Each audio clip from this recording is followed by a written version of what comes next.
paciente, vamos a revisar un poquito la anatomía biliar. Muy importante que ustedes repasen, excepto los cirujanos que dominan este tema, ¿verdad? Pero lo que hacemos ginecobstetricia y otras especialidades, tenemos que repasar un poquito la anatomía de la vesícula, de las vías biliares, para poder ubicarnos perfectamente en lo que queremos demostrar. Vamos a tener algunas consideraciones técnicas y los casos más comunes de cómo se presentan los litos o la litiasis, y cómo vamos a ver también la inflamación de la vesícula biliar y las vías biliares. De entrada podemos decir que obviamente que todo paciente que consulta por dolor en el hipocondrio derecho se le solicita una ultrasonografía del abdomen superior con énfasis en esa área, obviamente. Y ni qué decir si el paciente está con ictericia, porque va a ser importante el aporte que nosotros podamos descartar o confirmar alguna obstrucción que sea detectable por la ecografía, aunque muchas veces tampoco la ecografía puede demostrar lo que el clínico está sospechando, entonces vamos a ir a otros métodos auxiliares. Pero de entrada generalmente se solicita una ecografía. Fiebre, ictericia y fiebre, obviamente, pacientes críticos con un sepsis sin foco, ¿verdad?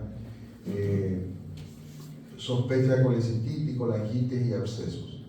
Entonces, se dan cuenta que tenemos una variedad de indicaciones y la utilidad clínica para un método muy rápido de diagnóstico, y sobre todo nos va a ayudar a descartar si hay algún proceso obstructivo, tratando de indagar el origen del cuadro del clínico del paciente. También cuando en la urgencia viene un paciente, tenemos la posibilidad de hacer una ecografía de urgencia y vamos a descartar, o si es un paciente que no tiene nada complicado, le podemos hacer seguimiento por consultorio, o algunos que ya diagnosticamos precozmente, aquellos que tengan alguna patología biliar concomitante. Obviamente que esta es una herramienta muy útil y obtenida, por supuesto, con todas las técnicas y los conocimientos van a ser muy útiles. Y en la emergencia, como recién decíamos, podemos detectar hasta un 96% de cálculos, de presencia de cálculos que nos confirma la causa el origen del dolor del paciente o el cuadro clínico del paciente. Y fíjense que un estudio bien realizado, ya con la experiencia, cuando empezamos a mirar vesícula y vías biliares, siempre el rastreo va a ser completo, ¿verdad? Pero generalmente estos pacientes vienen con un cuadro localizado en el hipocondrio derecho, pero fíjense que no nos lleva más de 10 minutos hacer una buena ecografía abdominal, obviamente siguiendo todos los pasos recomendados. Bueno, vamos a ver un poquito la parte técnica. La anatomía de ese cuadrante superior derecho, fíjense que es una zona estratégica dentro del abdomen superior, y ahí nos encontramos con varios órganos sólidos como el hígado. La vesícula está íntimamente relacionada. Acá en este esquema nos muestra que está muy cerca al segmento 5, el hígado. Tenemos también acá al parte del estómago, el duodeno en su segunda porción, el intestino y otras estructuras vasculares, como vemos acá, la vena cava, la vena porta, que van a ser nuestras referencias siempre para ubicar a la vesícula biliar.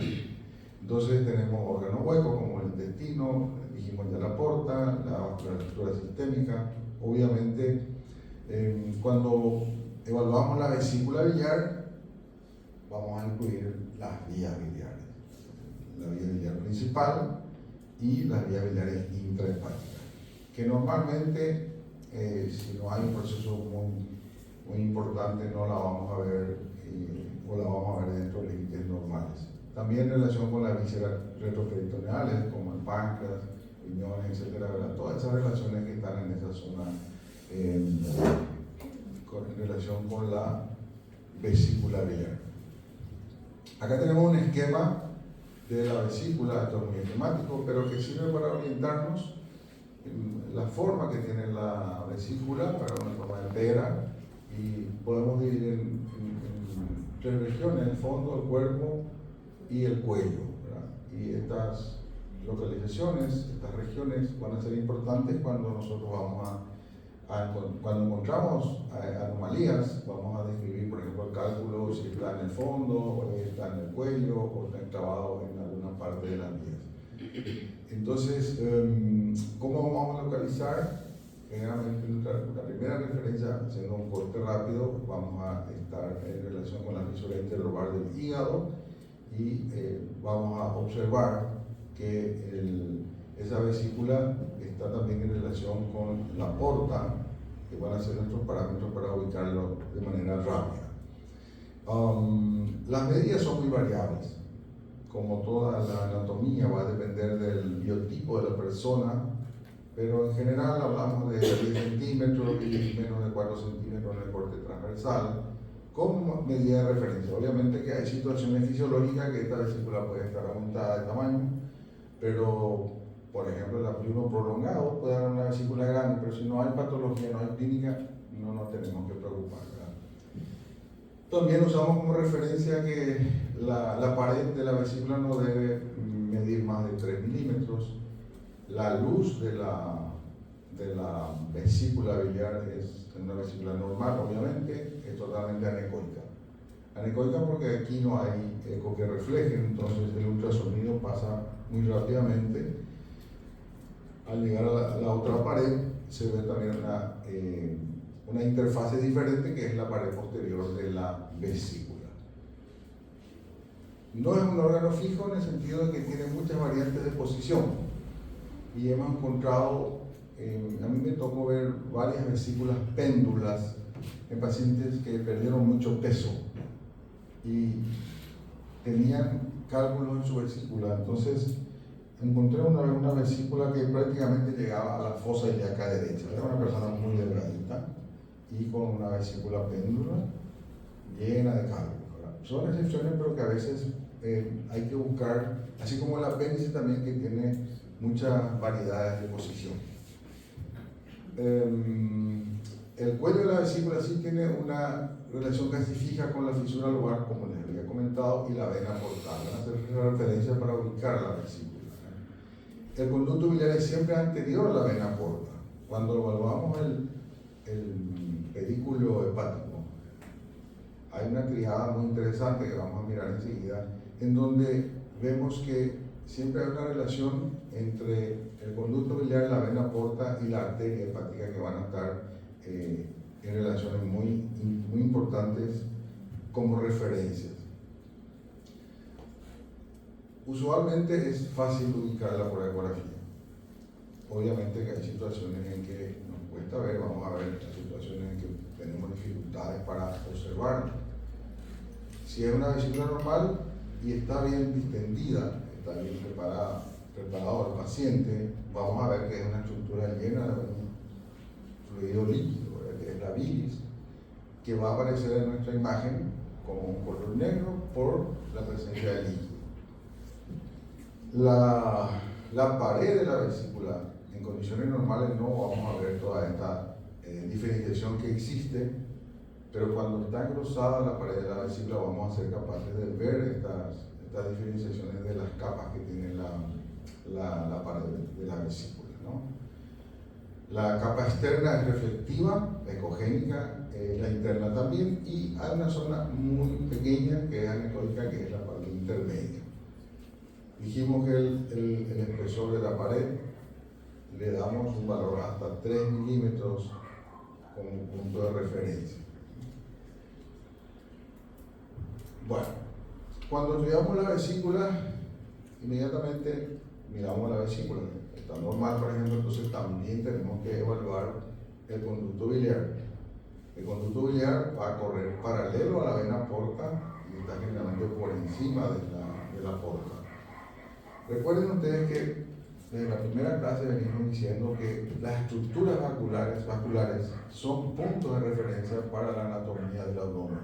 Siempre que ustedes miren el abdomen, busquen los grandes vasos, aorta, vena cava. Inmediatamente, si estamos a la derecha, en el copón derecho, encima de la vena cava le vamos a encontrar a la vena porta, si vamos a buscar la vesícula, ¿verdad? También vamos a poder ver la llegada de las venas suprahepáticas cuando hacemos el corte a la derecha. Esas estructuras vasculares siempre tienen que ubicarlas porque van a ser la referencia para las diferentes anomalías que podamos buscar en los diferentes órganos del abdomen.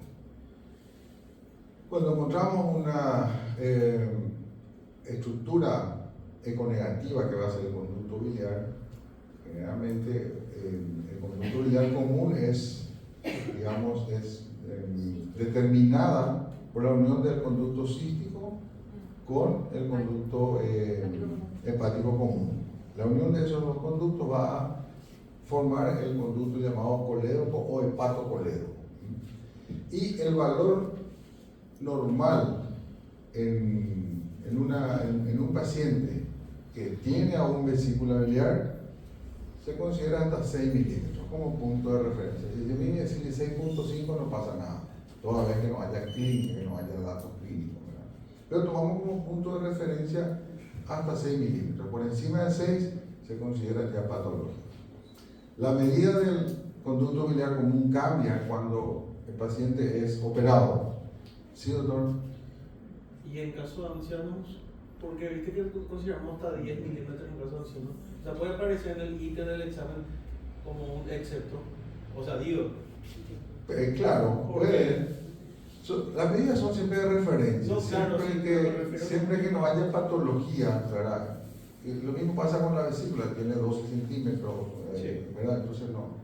Siempre hay que considerar en el contexto del paciente, ¿verdad? Los pacientes ancianos siempre tienen otra contextura. Lo mismo cuando miramos el páncreas en un anciano tiene otra textura, ¿verdad? Y lo mismo te diría para... O sea, no hecha la colistectomía, consideramos anciano hasta 10 milímetros y post-colistectomía sí podemos considerar fisiológicamente en personas ancianas. Claro. A eso me refiero. Sí. Siempre existen las excepciones, ¿verdad? Pero por eso le digo, valor de referencia quiere decir que el punto medio, ¿verdad?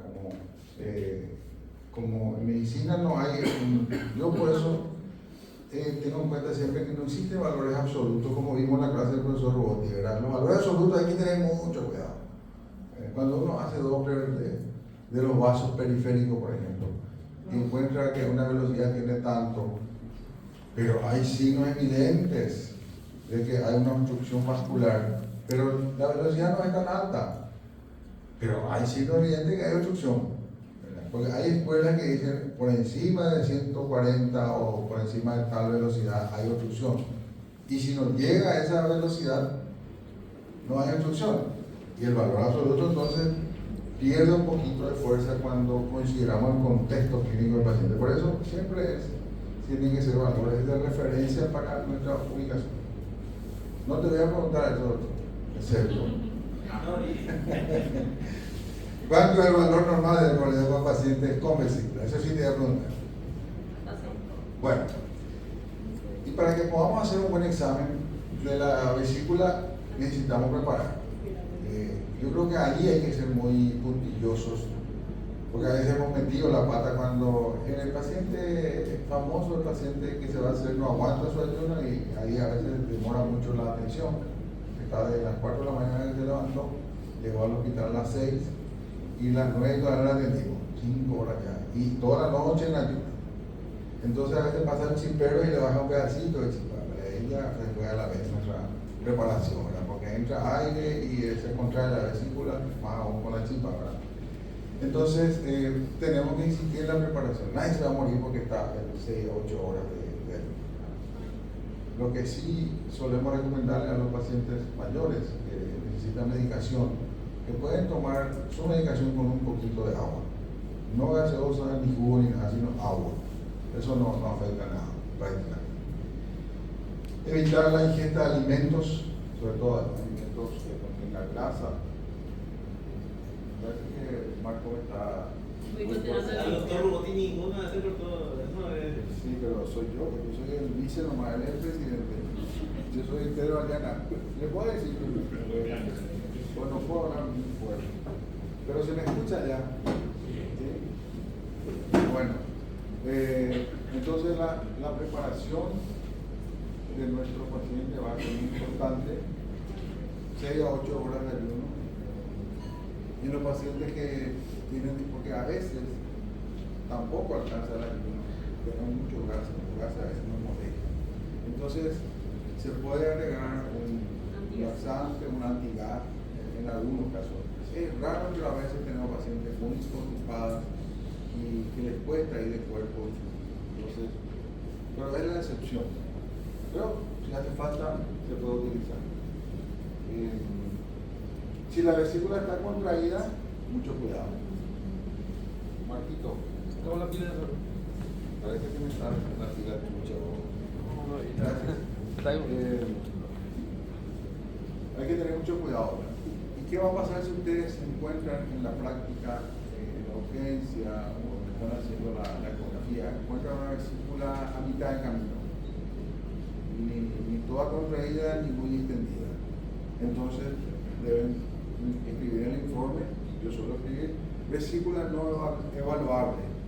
Paciente ingirió alimento. ¿Cómo es la causa? El paciente no aguantó y tomó su desayuno, que se trata. Entonces, vesícula no evaluable. Estudio no concluyente, se sugiere repetir con mejor preparación. Eso hay que poner. No pongan nunca vesícula normal si el paciente no está en condición. Podemos tener dificultades en la visualización, ¿verdad? Porque a veces el paciente, hablando un poquito del paciente de la tercera edad, generalmente tiene problemas en tórax, entonces es difícil porque hay que hacer cortes subcostales, intercostales, y a ese paciente es un poco difícil de visualizar. Lo que se suele hacer es poner el decúbito lateral izquierdo, la primera opción, y la segunda es examinar al paciente de pie. Así me ha dado muchísimos resultados la evaluación del paciente de pie. Es muy efectivo en los pacientes externos cuando hacemos la consulta, ¿verdad? 6 a 8 horas de ayuno. Puede ser que haya factores que nos dificulten. Hígado pequeño, ventana ecográfica, a veces la cirrosis hepática incluye también la vesícula mal distendida, ¿verdad?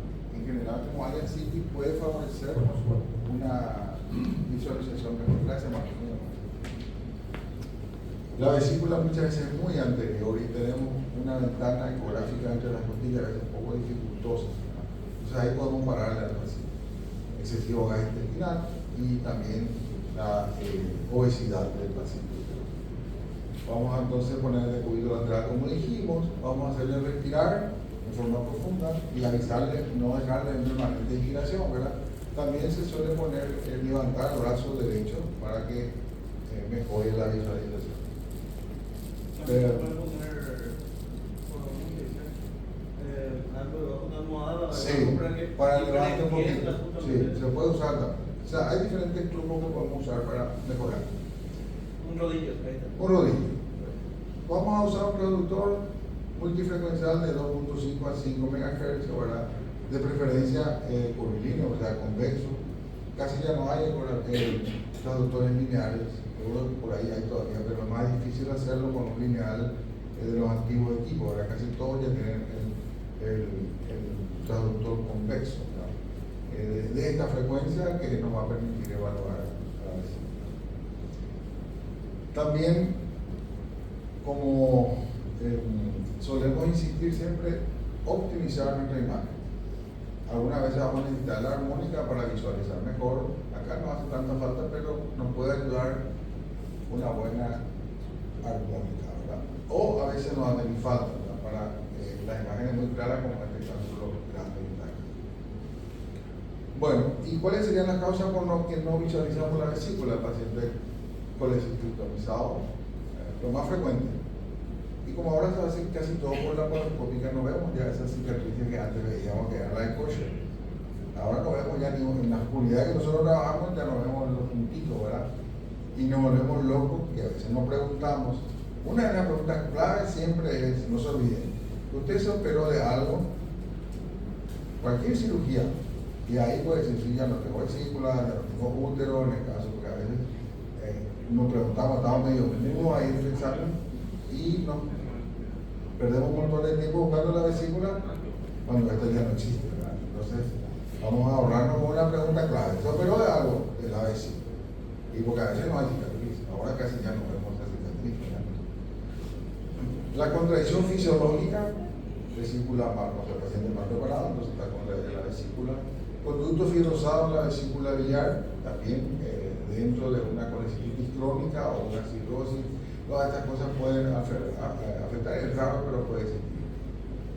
Vesícula llena de área de colecitis enfisematosa, ese es un cuadro bastante grave, tuve una sola vez un paciente diabético, que me costó definir que lo que estaba viendo era la vesícula, hasta que tuve que poner el doble color con la vena porta, y ahí tuve de referencia y el cuadro era grave y crítico.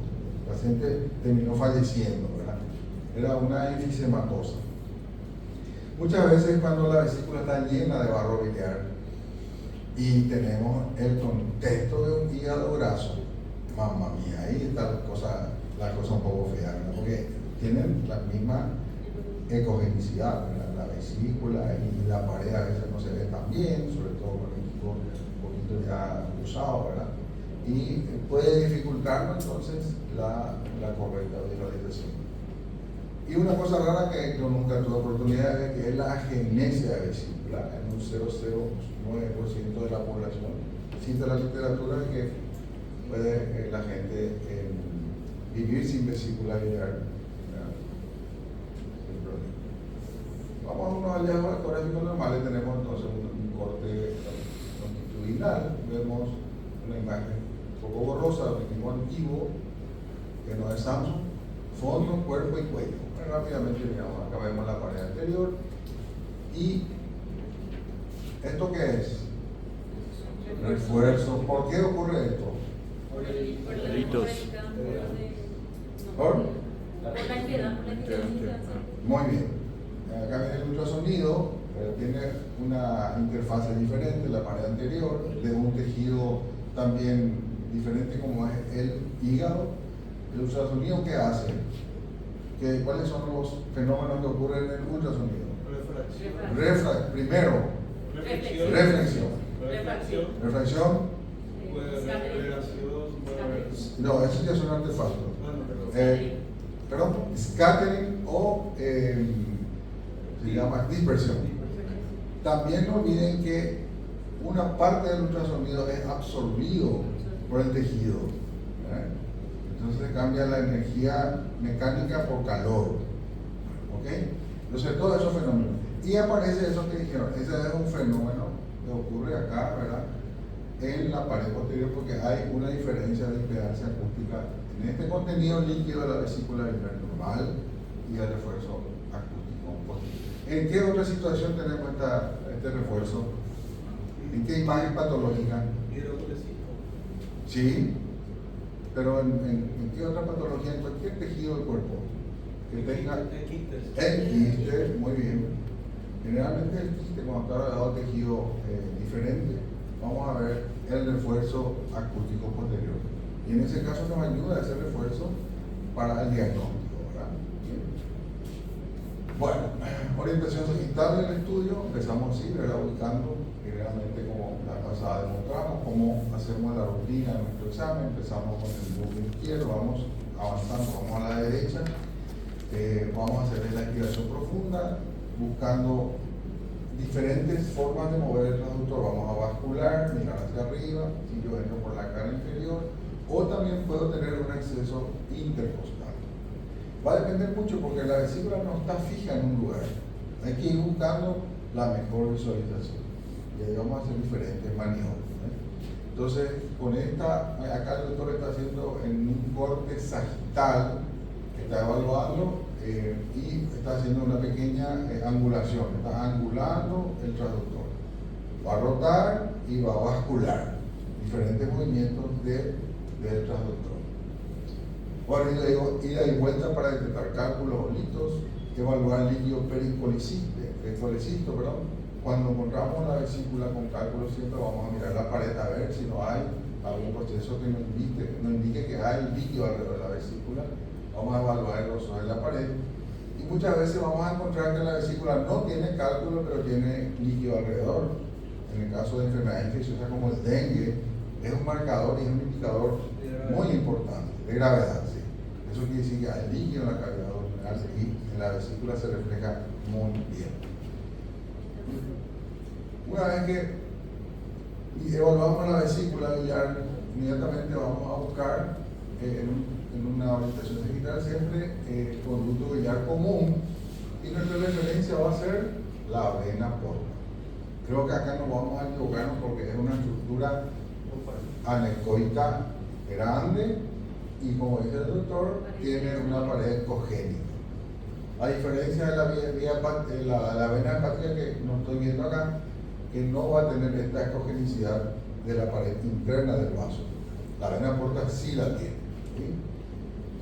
Y acá, ven ustedes, en este pequeño espacio tenemos el ilio, donde está la arteria hepática más lateral, el conducto biliar más medial y desplazándose entre esas estructuras. Nuevamente la estructura vascular como referencia. Cambiamos, no la podemos ver en ese corte sagital, nos vamos a un corte coronal. Entonces ahí tratamos de observar la vesícula. Pues si ustedes se ponen en las primeras diapositivas que les pasé, cómo estaba la orientación de la vesícula. Y entonces podemos verla de esta manera. ¿Sí? Podemos entonces ampliar nuestra ventana a través del hígado, porque el hígado nos va a servir como una ventana muy buena para ubicar a la vesícula y también a las vías biliares. Vamos a ir orientando, entonces vamos a ir cambiando nuestra orientación. Como objetivo tenemos visualizar la mejor manera toda la vesícula para nuestra evaluación. Y vamos a la orientación axial también para ver si de esta manera podemos ubicar a la vesícula. Vamos a rotar contra la aguja del reloj, barrer arriba y abajo siempre el barrido completo. Evaluamos nuevamente el líquido y también el grosor de la pared. Dos imágenes, esta es la imagen del corte longitudinal y esta es la imagen del corte transversal. Siempre que nosotros vamos a referir una vesícula patológica, la foto tiene que ir en dos imágenes, ¿verdad? En el corte sagital y en el corte transversal. Es importante para nuestra evaluación completa. Vamos a también detectar de que existen unos pliegues normales dentro de la vesícula, que son como unas pequeñas válvulas que están generalmente en la zona inferior. Hay que tener mucho cuidado. Ajuste bien sus ecógrafos, porque si no tenemos experiencia podemos informar falsamente que estos son cálculos. Acá la optimización de nuestro ecógrafo va a ser fundamental, con la armónica para que se pueda hacer como un contraste del contenido anecoico líquido normal y estas paredes que están realmente como pliegues, pequeñas válvulas. Por un lado. Entonces podemos decir vesícula de tamaño normal, presenta unos pliegues, pero esto no constituye ninguna patología. Excepto este acodamiento que está hacia el fondo de la vesícula y que, digamos que se tomó por norma llamarla a esta forma de vesícula, con un pequeño acodamiento en el fondo vesicular, y que muchas veces puede causar en el paciente dispepsia. El paciente que digiere lento, come una milanesa y que se siente pesado, horas después sigue todavía repitiendo la comida que le cayó mal, ¿verdad? O le baja medio lechón, entonces se siente un poquito pesado, ¿verdad? Y a esa forma de vesícula acodada en el fondo se denomina gorro frigio, simulando un poco el gorro frigio de los franceses, ¿verdad? Cueto. Sí, señor. Bueno, la liberté de los franchutes. Y el nuestro acá es en una canción se dice el gorro frigio. El gorro frigio no sé, tendrá el león, ¿verdad? Pero tiene un gorro frigio ahí. Y se asemeja bastante al gorro frigio de los franceses. Entonces, por eso es una vesícula acodada en el fondo. Y fíjense cómo, si ustedes se dan cuenta, cómo es importante la optimización del ecógrafo, ¿verdad? Porque yo visualizo perfectamente la pared anterior de la vesícula donde voy a medirla, ¿verdad? Y esta estructura que también es ecogénica, pero está un poquito atenuada, porque ya el ultrasonido se atenuó en esta zona. ¿Puedo mejorar? Obviamente que sí. Pero también entonces me sirve para ver este pequeño acodamiento que tiene acá en el fondo de la vesícula. Bueno, entonces, medida otra vez, la vesícula en promedio 7 a 10, 4 centímetros, vesícula, con el coledo con vesícula hasta 6 y sin vesícula hasta 10. Paciente operado de vesícula biliar, que no tiene vesícula, entonces consideramos hasta 10. Y si mide 11, pero no tiene ninguna patología, no pasa absolutamente nada. Es valor de referencia. Ahora, si tiene ictericia, tiene dolor, ahí las cosas cambian, obviamente que sí. Pedimos entonces siempre en la pared anterior. ¿Por qué no acá? Porque la visualización de la pared, ¿no? Entonces calibra afuera para medir la pared de la vesícula. La vía biliar es componente de la triada portal. Los conductos hepáticos derecho e izquierdo miden menos de 2 milímetros de diámetro. Buscar la vía biliar intrahepática a nivel del plano de división de la vena porta derecha e izquierda. El coledo dijimos que es menor a 7, varía con la edad, menor de 8, después de los 70 años. Acá está que vos decís, doctor, sí, pero no. Y si el paciente está colestetomizado, es menos de 11. Triada portal, vena porta, conducto biliar, arteria hepática, vena cava inferior. Entonces, acá tenemos el riñón derecho, acá tenemos la vena cava inferior y acá estamos observando la vena portal. Otra vez, nuestra evaluación con las referencias, y si tenemos alguna duda, podemos utilizar el color. Vamos a ver que la vena porta y la arteria hepática